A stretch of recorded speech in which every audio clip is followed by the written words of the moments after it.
Hey everybody, it says I'm live. That's good to know. Is that light a little bright? I'm going to get this lighting figured out. At some point, it's going to look realistic. I apologize already up front. I'm wearing the same shirt from yesterday. I didn't think about it yesterday, and I didn't think about it today. I've been, since I butchered that hog yesterday morning, I have not stopped. I slept a couple hours. I got up and I got back at it, and I got a canner load just finished and got one more canner load to do. And the 2 days work will put 50 to 75 more days of food in the root cellar. So I apologize that everything that I'm wearing is stained with juice. And I've wiped my hands. I walked down here just like, oh, I guess I got to go do the live show. Didn't even think about changing clothes, wiping off or anything. So I got stains on me and I smell like butcher juice. All right. Greetings, Montana, Missoula, Texas, Miami, Mississippi, Oregon, New Jersey. All right. Well, everybody come on in, smash the like button. Welcome to the Bunker Nation. And glad you guys could be here today. I am absolutely exhausted. I have, with all the workouts of losing 100 pounds, I have not been as sore and as tired as I am right now. I fell asleep 5 times since I got to the office. Sitting here or sitting in my chair, I have fallen asleep 5 times. So that's good. That just means I'm busy. It means good things are happening. A lot of things going on. Glad you all could be here today. A lot of stuff going on in the world.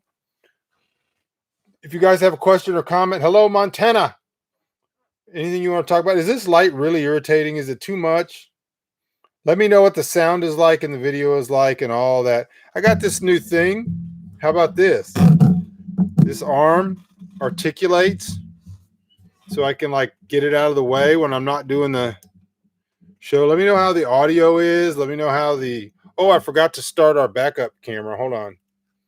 We need a backup because if it cuts off for some reason, I'm just going to keep going, and then I will delete the live and I will upload, or I'll combine them. I'll use the magic of editing to combine them. So I'm going to have a backup camera going here. Boy, aren't we high tech. Eventually I'll have a little remote and I'll just be able to do it with a little remote. Everything sounds and looks good. All right. Glad you all could be here, man. Excited to have you here. Everybody smash the like button. Make sure you leave comments. Type in questions and comments. The more interactive this is, the more fun it is for everybody. So, like I said, a lot of stuff going on in the world. Weird, wild stuff. What is going to happen? We don't know. We're in the slowest rolling apocalyptic event in history. And by history, I mean recorded history. It's just like, it's like being in Rome and they're like, oh yeah, the Goths are coming. They ain't going to be here for 4 years. Well, should we do something? I don't know. Are they really going to come? Don't know. What do you think about the Goths? Well, I'm for them. Well, what party are you in? Well, I'm in the so-and-so party. Well, I'm in the other party, so we're against them. If you're for them, we're against them. Well, when are the Goths going to get here? Oh, the Goths and all the others, Alaric and all those guys. You never know what they're going to do. They've come before, demanded some money. We paid them off and they left. 3 or 4 times. They've come all the way up from up north. I'm using the laptop. And they stopped and then left. So why? This is the eternal city. Why would anything bad happen? And so they had these discussions and they were having their bread and their circuses. And all the time, no one ever just went, is there something we should be doing? Just in case. So anyways, I'm using the laptop. I'm using the camera for the backup. I got this articulating arm for the microphone. I am going to figure out how to use the camera because I think the camera picture is better. Well, good that you're moderating your certainty, Pat. I mean, Nancy. Hey, Nancy, by the way, I got 2 letters from you, and I got the one today that was handmade. It was fantastic. Really cheered me up because the last couple of days I have been as lonely, as alone as I have ever been. And by that, I mean, you plan your life so that you know how to do certain things and you're trained to do certain things and all of these things. And then when you get into something like this, today's day 22. And the whole time since the second I started butchering yesterday morning, and I've been saying this since the beginning, but mostly since then, I've been saying, man, it would be great if Danielle was here. Man, it would be great if the children were here. Not because they would do all the work, and they would because I'm an old man, but just because it's a thing that you do with people. It's communal. Butchering has always been a communal event. It's been something that brings a community together. Even in Romania and Eastern Europe today, when they bring the pig out, all the neighbors come over. And even if you're not one actually doing something, you're helping, you're getting water, getting salt, you're sharpening knives, you're doing stuff. It's a communal event, and people look forward to it. It's something people look forward to every year. And so doing it by myself, I got files popping up for no reason. Doing it by myself, and then it's just a lot. It's a lot. And so what I did is I butchered the animal. I immediately took the meat as I was cutting it off and was dropping it into salt buckets. Got all the salt buckets up to the cottage. Then I had to clean everything off and put them in the sink, wash everything off, cut everything off the bone, put them back in cleaner salt buckets. So I threw out that salt water, got new salt water, cleaner salt water. And then yesterday I did 16 pints before the show. Then this morning I got up, had a lot of chores to do, got started cutting up the meat, did 16 pints, and then ran out of pints. We need more pint jars. We don't even use quarts anymore, really, for anything. We used quarts for 12 years, but with fewer children here, and it's just the pints just work because it's a meal size. You take that, you put it with some noodles, you put it with some rice, and you got a meal. So I used all the pints we had. I mean, we have pints that I could clean up and all that kind of stuff. There's some in the root cellar. The stuff needs to be thrown out and they could be cleaned up. But so I ended up using quarts. And so I ended up with 32 pints. And when I'm done, 33 pints and 7, 8, 9 quarts. Total of about 44, 45 pints of meat altogether. And that's way more than I thought I was going to get. I was expecting to get 20. It was a small pig. So I was pretty excited about it. My whole point is that all of these things were designed to be lived communally. And I'm fine. I'm not like one of these people on the Alone show on History Channel where I'm like, oh, if I don't see my wife, none of this is worth it. Nothing that I made a decision to do and committed myself and got all the paperwork and traveled to a foreign country and sat out here for 40 days is worth it because I need to go home because I miss my wife. I miss my wife and all of that kind of stuff. But I decided to do this. I understand that. And I'm good. I mean, I'm good with being alone. I just, I think of things the way they're supposed to be thought of. So when I'm doing something, I'm thinking this was a communal event. This is something. My allergies are really, really bad too. We had a 17-mile-an-hour winds today. But if it's supposed to be communal, I look around and it's like, oh, well, it's just me and Rascal. He's over there asleep, got his back turned to me. All right, so let me read a few of these comments. Good day. When will coffee be harvested? I could use another batch. We've had a really good, the leaves just came out in the last 25, 30 days. And the tassels are out now, which is the next stage, and they look really good. We don't get a crop every year, but it looks like we're going to have a crop this year if we continue to get rain. So I would say we have gotten mesquite pods anywhere from July to October. It won't probably be July, but it'll be sometime in there. Usually we're shipping in the fall. How can I grow coffee in Miami? I have a tiny yard and grow. You can grow coffee in Miami. If it doesn't freeze, you can grow coffee. And so I would just do a little research on YouTube. I bet you there's people already in Miami growing coffee. I've never done it because I live in an area where we get a freeze and you can't grow coffee unless you grow it in huge greenhouses. How much would that have cost in the supermarket? The amount of meat, it would have been really cheap. It's worth way more to me now because it's pasture raised. So let's put it pasture raised organic pork. I don't even think you can find it. I think you can find beef and I think you can find chicken, but I've never even seen pasture raised organic pork in the grocery store. But I would say, let me do some math real quickly. 33 plus another, so let's say 110 pounds minus the bone, probably about 80 pounds of meat, 75 maybe. Could have been, I could be radically off. I'm just guessing.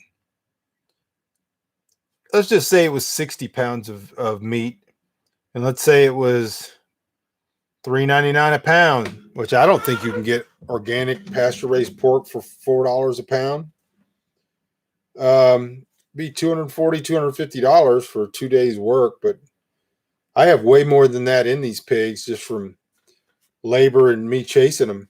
By the way, this morning the pigs got out and I got them with the night vision camera. So that was kind of cool. They finally paid off. So that'll be good when you watch the day videos, day 22, me walking around with the night vision camera. And then I finally found where one of the pigs was hiding out.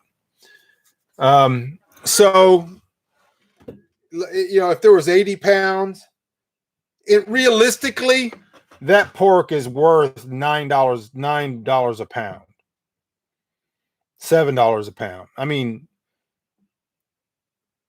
it's not bacon, but it's good quality. There's no chemicals. I never give them any antibiotics. There's no GMOs. There's none of that. So I would say they were probably could have been anywhere from $240 to $350 or $400 worth of meat. I don't ever pass it through the dollar because that's the dollar economy. If you guys remember my video from a week back about the dollar economy, in my mind, I never pass it through a dollar. I pass it through time. So as I was actually doing it today, and as I was carrying boxes of jars down to the root cellar and stacking them neatly, you'll get to see pictures. I was thinking this probably gave us 50 to 75 days. And that's with nothing else. That's not counting the beef that I already put down there, or the chickens I'm about to butcher, or the potatoes I'm about to put down there. Just that meat probably gave us 50 to 75 days, which could be a life changer. In real life, I mean, with what's really going on, 50 to 75 days could be pretty radical. What is going on? My battery's going dead on this other camera. I don't know what to do. Everything keeps going bad. Oh, I'm so tired. This is one of those things when I'm telling you, if you go back to January 8th, when I started my fitness mission and I weighed 240 pounds, from that day through this challenge, is going to be a documentary. Someday, somehow, someone's going to make a documentary of it. It has been the whole pandemic, this show, what's going on, the movie thing, getting ready for the movie, training, losing 100 pounds, trying to gain weight now, staying up for this challenge, which is like, I can't even explain it because nobody will understand how wearying it is.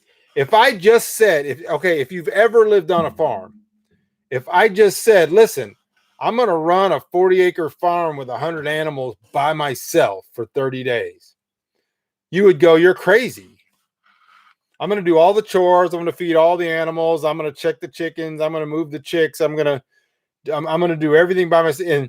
And that's even a tiny portion. Then I'm going to record it all. Then I'm going to be carrying cameras. I'm going to do data. I'm going to go back and forth. I'm going to walk 12 miles a day. I'm going to put in a garden. My camera just shut off. That was a failure. I'm going to do all this stuff. And it's not even all of it. I look tired because I'm very tired. But, when you're doing something, when you're running a marathon, you look tired. When you're doing something and you feel like you're accomplishing, and that's going to be the topic of the day. We're going to get to that. Hey, everybody, smash the like button. If you have a question or comment, go ahead and type it in. I like doing these things and I like talking and I got stuff I got to say, but it sure is better. It is better when we're conversating. All right, let me sit back and have a drink, and I'm going to just wait for somebody to type in. I got a talk I'm going to do. I got my thing planned. I don't come unprepared, as you know.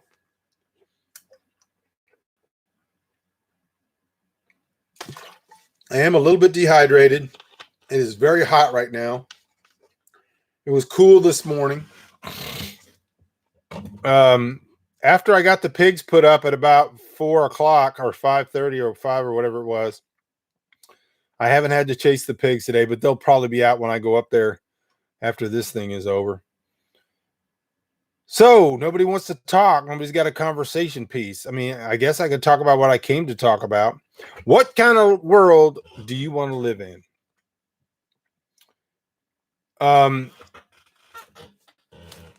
Terry says it's been cool in Andrews. How's your beer going? Beer's going very well. By the way, thanks for asking. Stuff like that makes me happy. I got a small beer and I got a large beer.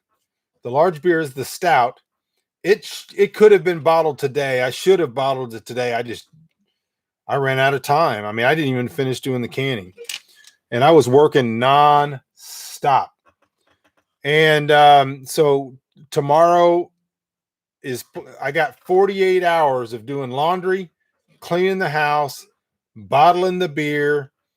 I may start bottling up the sauerkraut, and we'll see what else I can do. But mainly cleaning the house, doing laundry.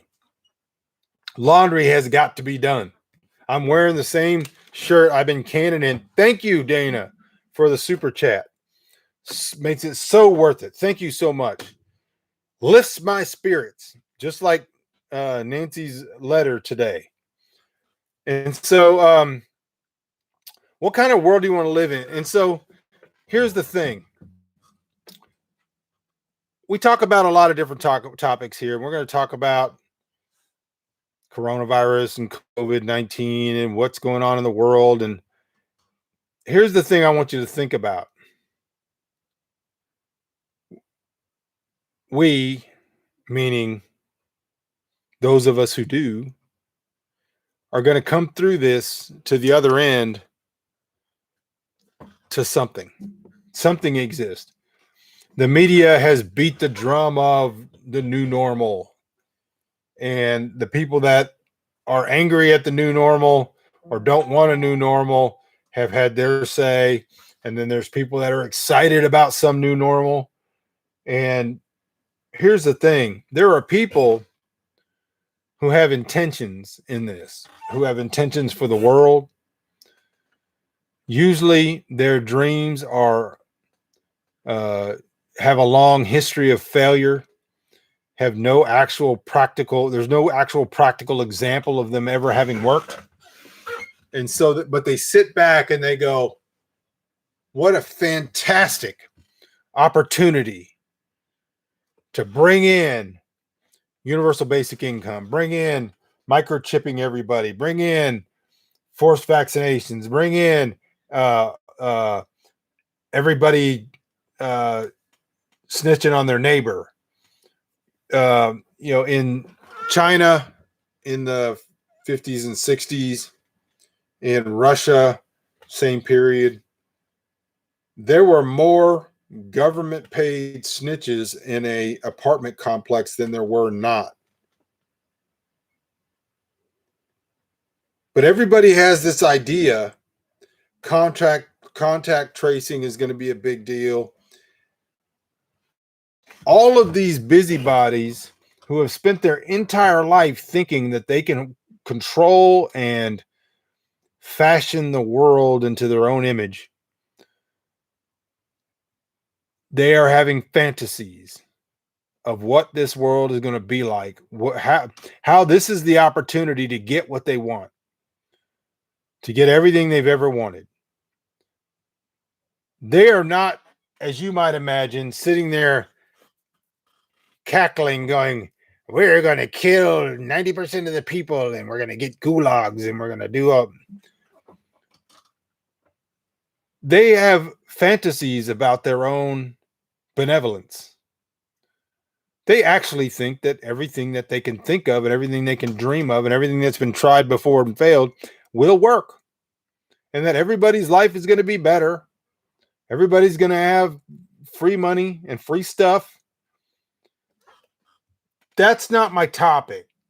My topic is we're going to come out of this into something. There's a thing. This is where I couldn't get people to think in February and March when I was talking about how this was all going to go down. And I was telling people we were going to have problems. That was telling people we were going to have state shutdowns. I was telling people we were going to have quarantines. I was telling people we were going to have stay-at-home orders. I was telling people we were going to have meat shortages. I was telling people we were very likely to have internet slowdowns and internet disruptions, power disruptions coming into the summer, and all of that stuff. I was talking about all of that. I couldn't get anybody to take their mind when they were back here and send it to the future and go, what if? What would it be like? And so I'm asking you today, what will it be like? Whatever world the busybodies have designed. Everybody walking on their knees to city council to ask permission to have a farmer's market. Everybody crawling on their knees to wherever they need to go to ask permission to do things. Where the bureaucrat and the plutocrat and all the little people who have never accomplished anything in their lives but desire nothing more than power over other people now have the wires and the reins of control. And what is life going to be like? You can imagine any series of events. And so you could have a train that goes this way that goes, okay, but then a resistance arises. All those people are kicked out of office and all the good people come in and we go back to 1776 and everybody has a gun, can shoot it off their porch. And we all just grow tobacco.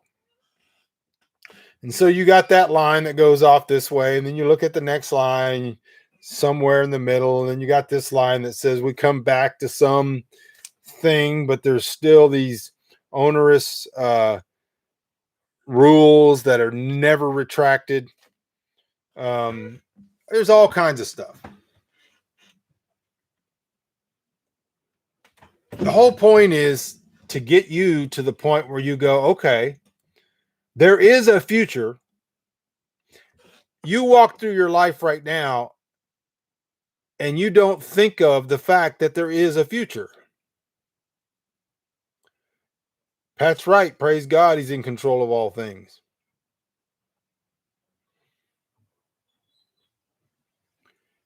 So here's the thing. You have to be able to sit back and use a mental exercise and project yourself into a not infinite, but a multitudinous form of future where different things have happened. In any of those futures,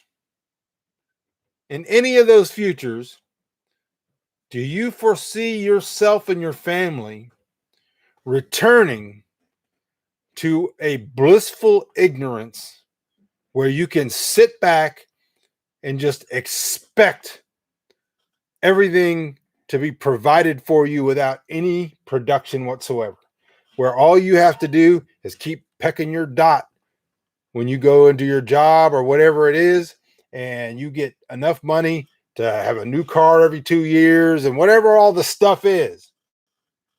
Do you foresee that as one of the futures? One of the futures that you're supposed to examine? What kind of world do you want to live in? The reason I say that, my talk yesterday about the fact that no does not require a consensus, is that the future that you choose to live in does not require you to sit back and wait for it to happen. There are things you can do that will mitigate against decisions made by other people. For example, I have the ability, though I am poor, and in every way that's measurable by government or social organizations or whatever, live in poverty monetarily. I have the ability to not go to work, not punch a clock, do my stuff here, and increase the amount of food and supplies that are going into my root cellar or going into storage. Hello, Scott Glenn from the sunny Gulf Coast of Texas. If you can imagine a world where you get to return to some sense of blissful ignorance, of consumption without responsibility, of just-in-time delivery of goods and services without any consideration that there could be any interruption,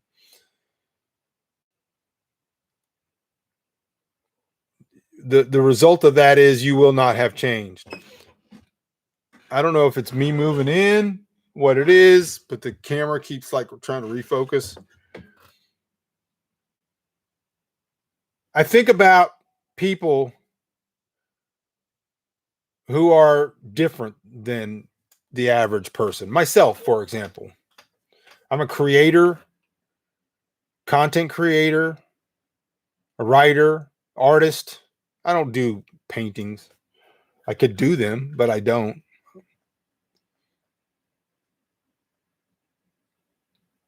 I was talking to, that's not even right. We have such a weird vernacular today. I wasn't talking to anybody. In fact, this person probably didn't even know I was there until I commented. This person who I appreciate their art. She's a singer. Her name is Kayla Ray, and you've seen me forward her stuff onto my page and all that kind of stuff. I really appreciate her for a lot of reasons. First of all, she's an old-time country singer. She sings like they did when I was young and I was at my grandmother's apartment in Dayton, Ohio. And she listened to Charlie Pride, and she listened to all of the old country and Patsy Cline, and she listened to Coal Miner's Daughter, all of that. So Kayla is a throwback to that kind of country, and I really, really appreciate it. Hello, Ohio. And I'm also a creator and an artist. And I have very, very defined opinions about the value of art, the value of content creation in the world. So when I say what kind of world do you want to live in, I believe that Jesus listened to music, and I don't believe it was Christian music. I believe if he was at the marriage in Canaan, that there was music there and it was not Christian music.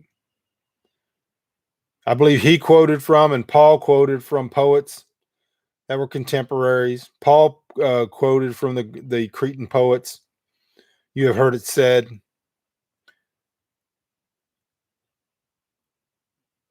And I believe they enjoyed art because there's a part of our soul that desires beauty. When the spirit was released after the Dark Ages, when the Reformation began, we had the explosion of beautiful, representative art and music. That's where we got Baroque music, and that's where we got a lot of our realism in art. I recommend a video series called How Then Should We Live by Dr. Francis Schaeffer. I recommended it before.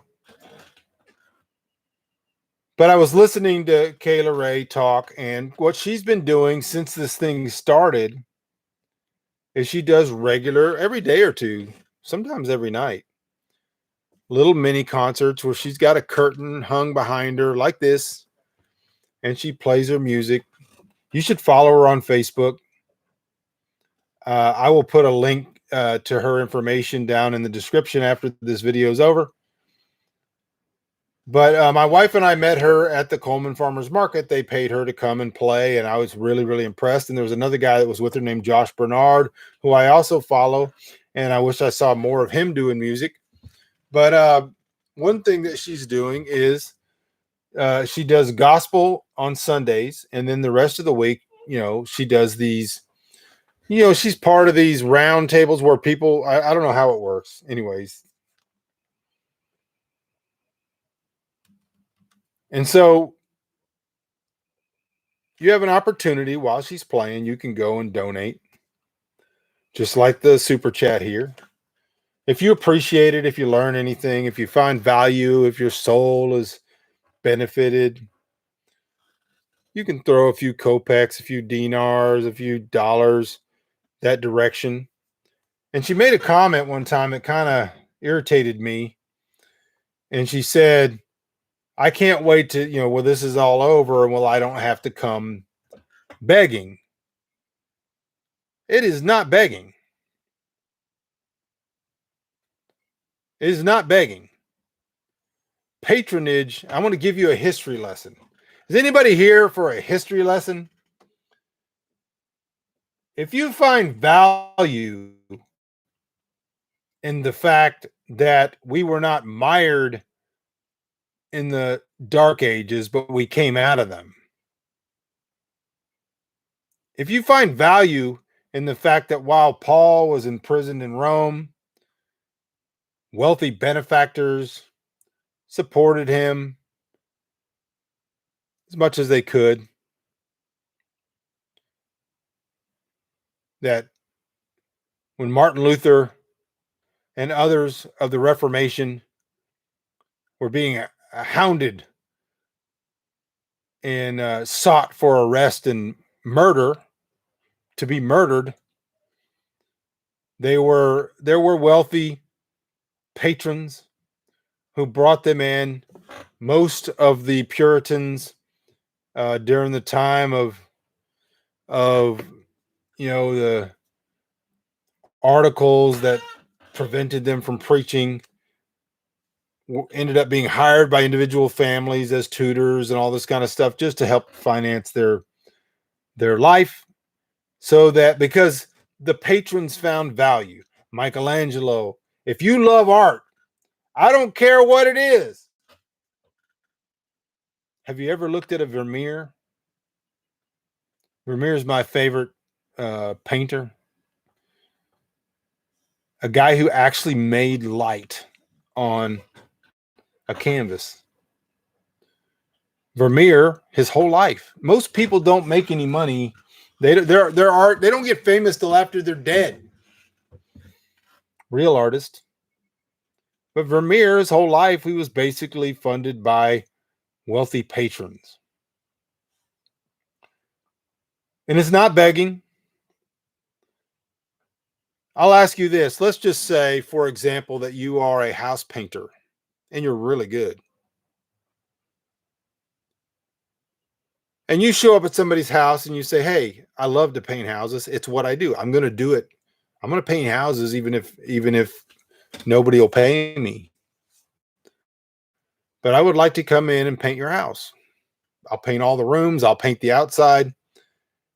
If you like it, you can pay whatever you want. You can pay $5, you can pay $1,000, you can pay whatever you want. If you don't like it, you don't have to pay anything. I enjoy doing it." You think they would ever do that? You know of any mechanics that just pull up in front of your house and go, "Hey, I want to fix your car up. If you want to pay for it, that's fine. If not, don't worry about it."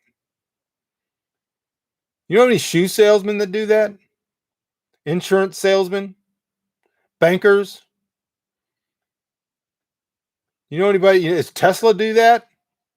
They just deliver you a car and you let you drive it around. If you don't want to pay for it, you get to keep it. What about CC's Pizza? Burger King? Butcher Box? Amazon?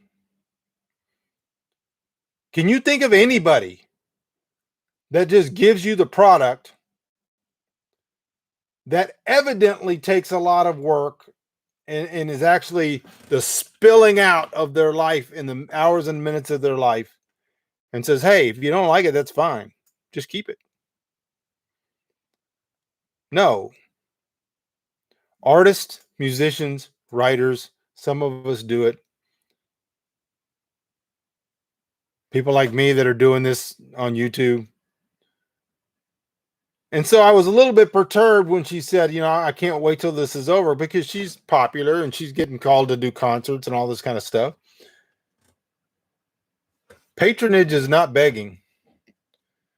It's just doing the work first and then giving people the opportunity if they don't want to pay. Patronage is not government. It's not charity. It's not a government program. Some government thug doesn't go to my neighbor and hold a gun to his head and say, "Give me $50 because I need to go pay the guy next door who sits here for hours and does work and lets people pay for it if they don't want to, if they want to or don't want to. But I'm going to take your money. If you don't pay it, I'm going to put you in jail. If you fight me, I'm going to shoot you." Because that's the way taxation works. And I have for 20 years heard people say that it's begging. Let me tell you a story. This guy he was actually, I said shoe salesman for a reason. He actually owned some kind of shoe business. And he would sit there and say, "I just cannot believe that you're just a beggar. You're just out there begging." So how am I begging? If I just do the work and I put it out there and I give it to you for free and you can pay for it if you want to or not, how's that begging?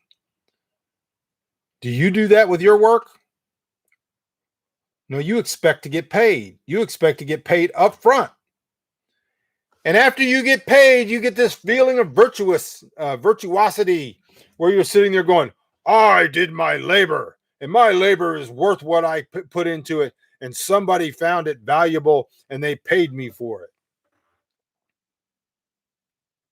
How is that more virtuous than somebody saying, "Hey, I did it and I'll give it to you.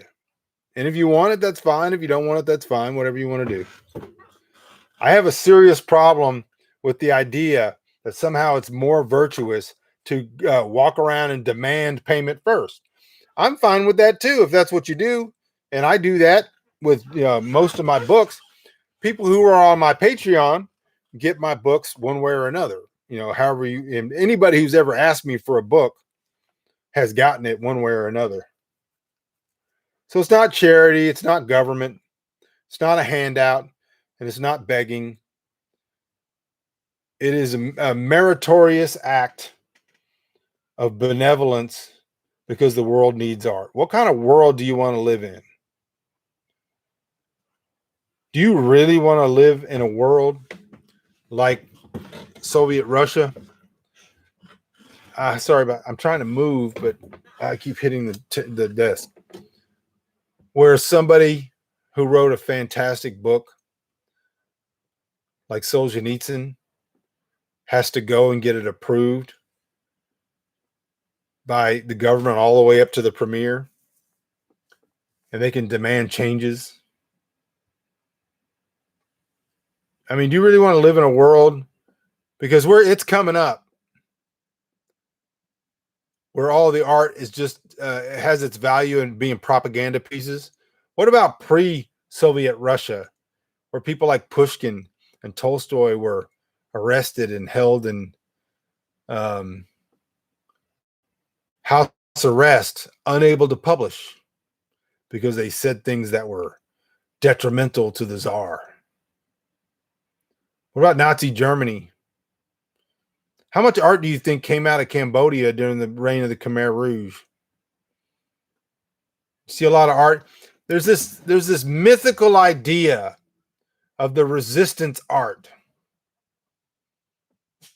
This mythical idea that somehow when things are the most oppressive, that there's all these artists out there because they make movies about it, and they make movies about all of it. In reality, very little of that is true. Very little of that really happens. Most people are trying to stay alive. Most people, when that kind of system takes over, are trying not to get killed. Doesn't mean they don't play the violin. It doesn't mean, and somebody years later could make a movie about somebody playing the violin or somebody, What kind of world do you want to live in? Do you want to live in a world where the people that are engaging in machinations right now to rule so that you can't go into public, you can't do certain things, you got to have permission, you got to have a card, you got to have a chip, you got to have vaccinations?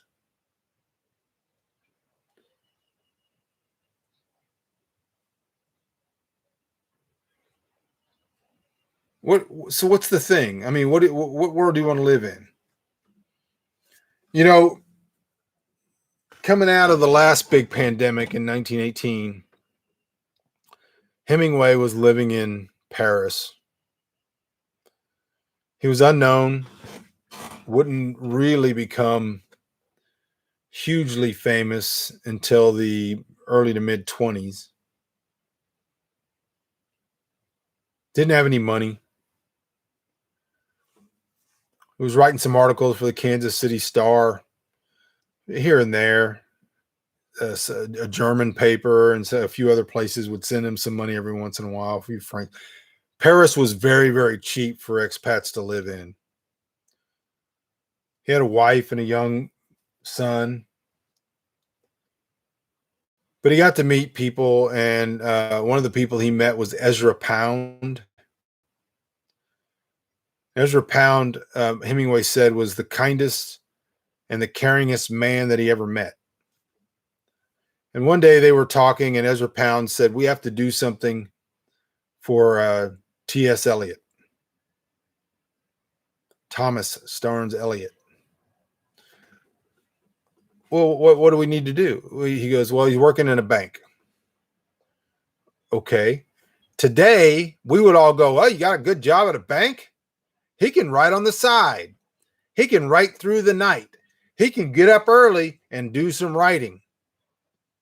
That's the way we think, because we've been indoctrinated in this idea that commerce and consumption is first, and art and religion and all of the things that are beautiful for the soul are second. Hello, Danielle. I love you. Can't wait to see you. And so Ezra Pound said, "No, we cannot let him stay at the bank. What a waste. What a waste to the world. that T.S. Eliot would be at the bank when he could be making poetry. Nobody cares about poetry today. Nobody cares about poetry. But Ezra Pound wanted to make sure that T.S. Eliot wasn't stuck at the bank.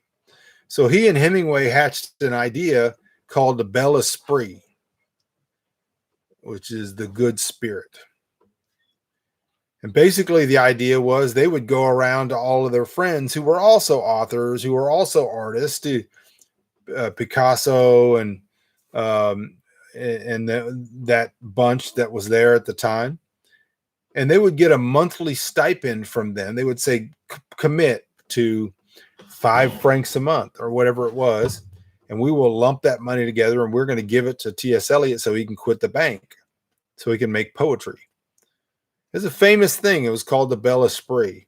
Didn't last very long, I think till 1925, because T.S. Eliot wrote his epic poem called The Wasteland that set him up for life, right? Here's the problems with me telling this to telling this to a modern audience. They don't know what poetry is. They don't know who T.S. Eliot is. May not know who Ernest Hemingway is. Maybe they do. Certainly don't know who Ezra Pound is. They've never read The Wasteland. Don't know. Here's the thing. How much of the world is different because of that art that was made at the time? How much of the world is different because of Baroque music? Because of Bach? All of these people who are supported by patrons.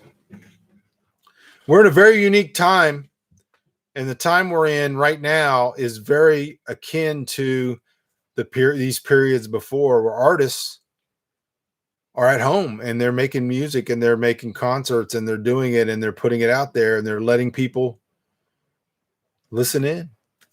You can listen in on Facebook. You can listen in on YouTube. That's what I'm doing.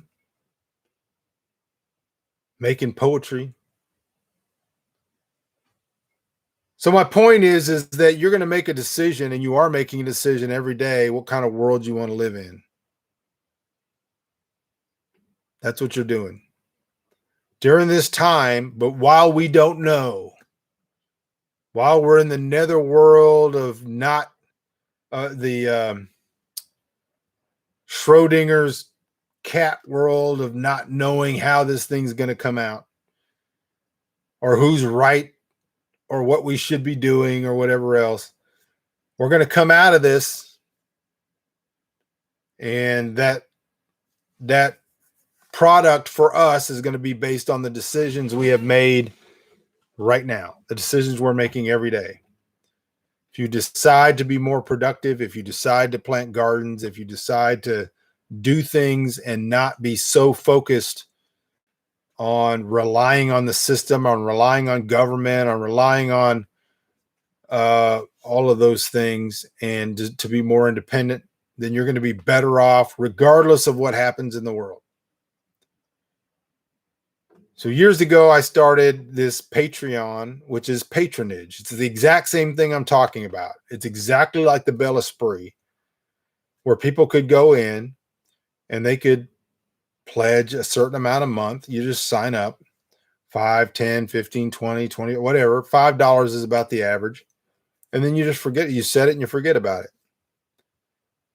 And what that does is all of it put together lets me pay my land payment. If it's more than that, I can make a phone payment.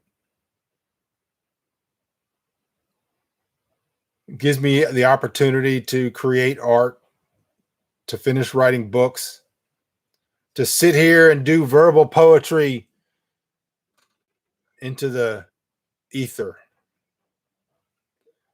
So I just want you all to think about that. Think about where you want to be. Make decisions. Live deliberately, so that however we come out of this with poetry and art. And the people who want to do that for you and want to do that for us and want to do that for the world have the ability to do it. Perhaps, and ignorance is not a pejorative. It's not a bad word. Ignorance just means you don't know anything. You just don't know something. Perhaps people don't know what a huge role art has played, writing has played. Perhaps people don't know the role that books like All Quiet on the Western Front or War and Peace, which are anti-war books, but not in the sense of the 1960s revolutionary communist or socialist anti-war.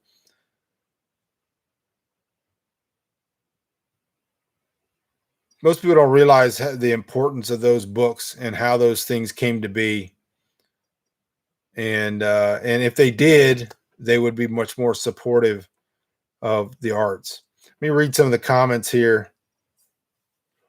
Our decorated lives in every way is because of all the artists and musicians that came before us. That's right. I've been thinking about alternatives to medications I take. I have some information on coming off of some of the stronger ones. I'm going to find another prescriber who's more current. Yeah, one of the things that I've done a lot is the intermittent fasting and the workouts, because a lot of times our body already has what it takes to fix what's wrong. It just needs to be activated. So I definitely encourage people to think about alternatives as when it comes to medications. All right, everybody, that's it. If you have a question or comment, I'll be here for just a few minutes. I'm glad my wife showed up, just because it makes me happy to see her. I haven't seen her, but I see her name. Hello, Danielle. If you want to, you can go down in the description. There's a link to my patreon.com/Michael Bunker, and you can pledge a couple of dollars. If you think this is worth it, you could do it through the super chat. You could do it through however you want to do it. The good thing about Patreon is a set it and forget it thing. You could set it, make it something that doesn't hurt you, and you can just let it go. And every month, that will be just a little bit more. We all work together. We keep Michael Bunker from working at the bank. Chickens are doing good. We've had 4 total. We've had 5 hatched and 1 died. So we've got 4 total chicks right now. And we had a calf born, a bull calf. So I'm excited about that. We haven't had a bull on the land in a little while, me personally, that I own. And so when we have a bull, I'm usually excited about it, because within 5 to 6 months, I can either sell it or think about butchering it. So everything's going really well. I'm just really, really, really exhausted and tired. I'm excited about getting this butchering project and all the meat in the root cellar. I'm going to spend the next 48 hours doing dishes and cleaning the house and doing laundry and bottling the beer and canning up the kraut, making more. And my small beer was really, really good. Really good. No, very little alcohol in it, but it was delicious. Thank you, Shemaine. I appreciate it. All right, y'all. I got to go. It's 53 minutes, and that's time for me to go. I appreciate y'all being here. Go down in the comment section. If there's any way you can help out, if you any of that stuff you want to buy, or you want to buy anything from Amazon, click on the Amazon link. Go there, buy whatever you want. They give me a few pennies. Doesn't cost you anything. You can do donations directly through Facebook, PM, which no fee either way, or you can go to Patreon, do it monthly, or you can just enjoy the material for free, however you want to do it. Love you guys. Danielle, I love you particularly, and I hope to talk to you soon. And Lord willing, I'll see you guys tomorrow if I can get my mouse to work. Bye.